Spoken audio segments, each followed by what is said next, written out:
शुरू करें। क्लास 7 अंग्रेजी कल चैप्टर 5 शुरू किए थे। चैप्टर का नाम था द डेथ पेनाल्टी यानी मृत्यु दंड। इसमें एक पेज कल पढ़े थे, अब उससे आगे है। The in keeper inform them. In keeper यानी सराय का जो रक्षक था, सराय का देखभाल करता था, उसने उन लोगों को सूचित किया। द सल्तनत इज प्रोस्पेरस, मतलब यह सल्तनत बहुत ही धनवान है। एंड पीपुल आर रिच, और इसके लोग भी अमीर हैं। However the sultan follows the advice of the वजीर in all matters and sometimes involves himself in unjust actions. In keeper ने बताया द सल्तनत इज प्रोस्पेरस, यह सल्तनत जो है बहुत धनवान है और इसके लोग भी जो हैं अमीर हैं। हाउएवर द सुल्तान फॉलोज, लेकिन सुल्तान जो है वह वजीर के एडवाइस को, वजीर के सलाह, सभी मैटर्स पर वजीर के सलाह को फॉलो करता है, यानी उसका अनुसरण करता है। And sometimes involves himself in the unjust action, और इसके चलते कभी कभी वो अन्यायपूर्ण क्रियाकलापों में भी शामिल हो जाता है। God has rightly punished him for this craziness, भगवान ने लगता है भगवान ने उसके इसी क्रेजीनेस, इसी पागलपन के कारण उसे एकदम ठीक दंड दिया है। As the prince has suffered a stroke of paralysis, और उसका जो राजकुमार यानी राजा का जो बेटा है उसको लकवा मार गया है। whom nobody has been able to cure, जिसको आज तक कोई ठीक नहीं कर सका है।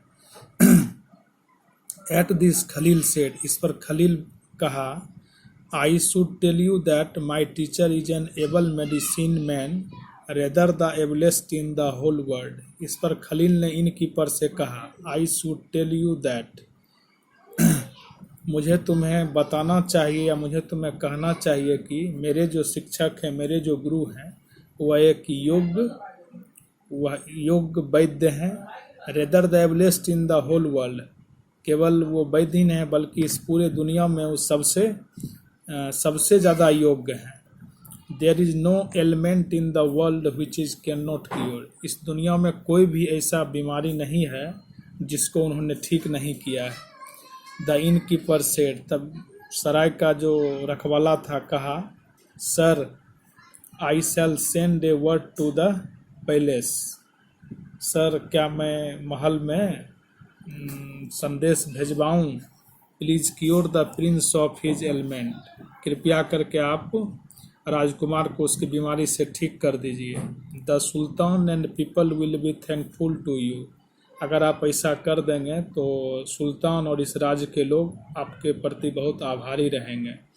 द मेडिसिन मैन सेड, तब उस वैद्य ने कहा, यू सी, तुम देखते हो, I have to reach my destination as quickly as possible, तुम देखते हो, I have to reach my destination, मेरा जो लक्ष्य है वहाँ मुझे जितना जल्दी संभव हो पहुँचना है। I lack so much of time, as treating the prince would take, it ought to be at least a couple of weeks, और मुझे अपने लक्ष्य पर बहुत जल्द से जल्द पहुँचना है और इसके चलते मेरे पास समय की कमी है।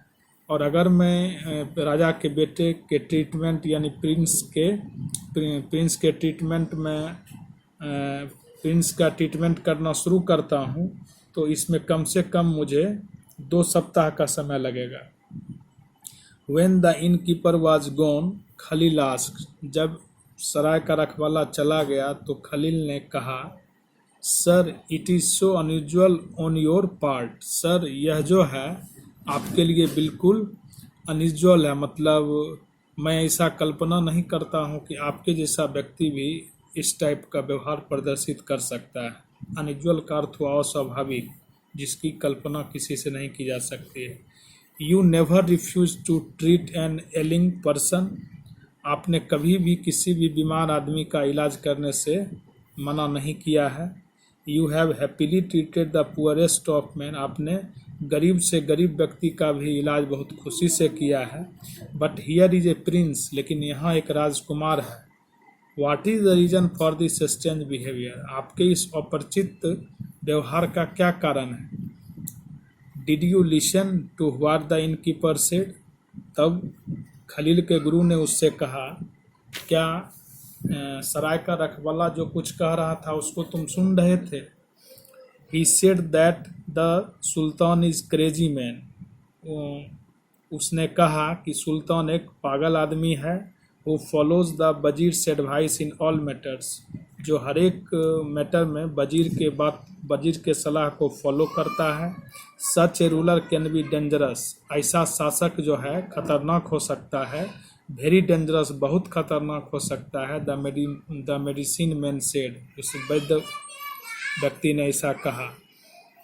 Our noble profession does not allow avoiding an ill person, हमारा जो यह नोबल प्रोफेशन कहने का अर्थ हुआ कि दूसरे की भलाई के काम में आने वाला हमारा जो यह व्यवसाय है, हमारा जो यह नोबल प्रोफेशन यानी दूसरे के भलाई के लिए काम में आने वाला जो व्यवसाय है, does not allow avoiding an ill person, avoiding मतलब होता है छोड़ना, यह एक बीमार आदमी को एवेंड करना यानी त्याग करना, उसको छोड़ना अलाउ नहीं करता, अनुमति नहीं देता है।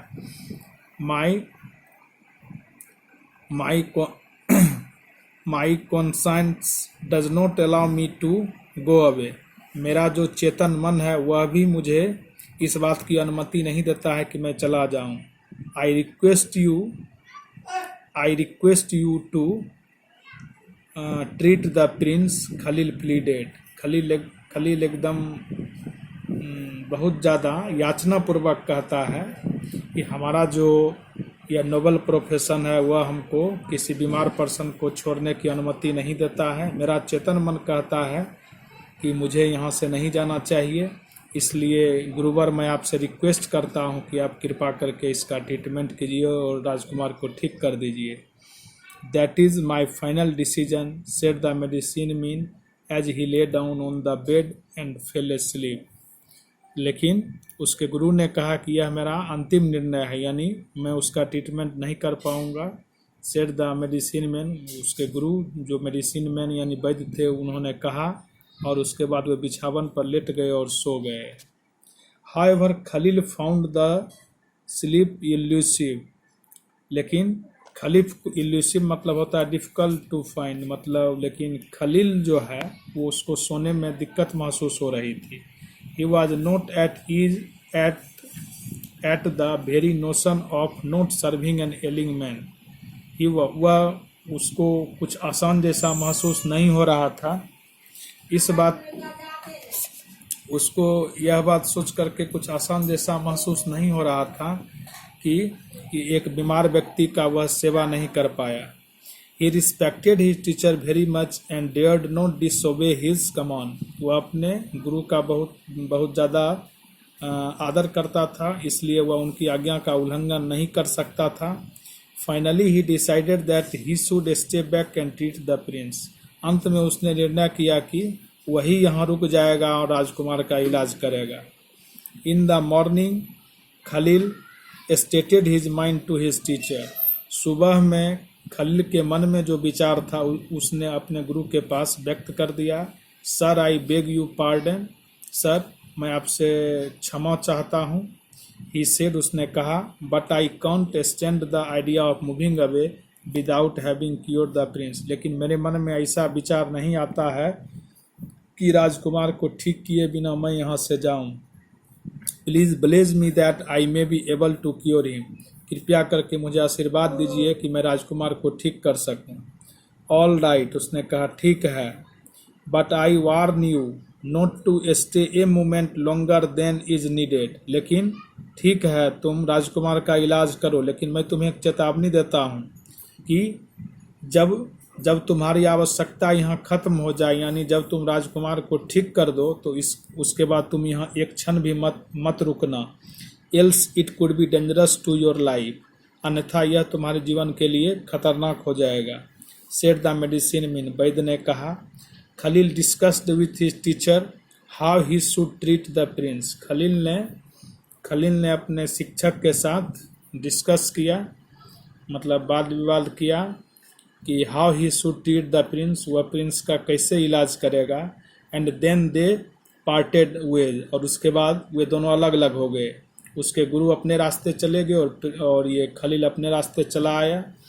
The innkeeper led Khalil the royal court, जो सराय का रखवाला था वह खलील को लेकर के राज दरबार में गया। Where he was immediately admitted into the sultan's audience, और जहाँ पर खलील को तुरंत जो है सुल्तान्स ऑडियंस यानी सुल्तान जहाँ पर बैठकर सारे श्रोताओं के बीच में जहाँ बैठता था वहाँ पर खलील को ले जाया गया। The dejected sultan was hopeless, वह राजा एक तरह से आशाहीन हो चुका था। He allowed Khalil to treat the prince, उसने खलील को प्रिंस का इलाज करने के लिए अनुमति दिया।